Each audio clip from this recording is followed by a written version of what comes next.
Nasa 100 tricycle drivers na residente ng Barangay Mining sa Angeles City ang nabiyayaan ng libreng bigas at fuel subsidy mula kay Kapitan Lester Hernandez. Sa Barangay Mining, sa ngalan po ng Barangay Council, tayo po ay nagkaroon ng inisyatiba kasama po yung mga kagawad natin na magbigay po ng kaunting tulong sa ating mga toda dito sa Barangay Mining.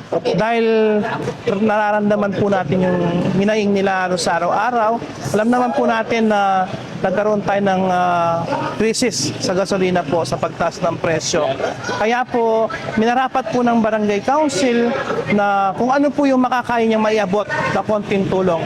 Hindi man lang po ganun kalaki, pero alam naman po namin na makakatulong ito sa kanila sa pang-araw-araw po nilang paghahanap buhay sa ating pong kalsada. Ayon kay Kapitan Hernandez, layunin daw ng programa na masuportahan ang kabuhayan ng mga tricycle drivers na patuloy raw na nagbibigay serbisyo sa mga kabarangay sa kabila ng hinaharap na krisis sa gasolina. Madagulya po sa karempong mamasada ng barangay. Ay sobra po kasakit yung pasada ngayon eh.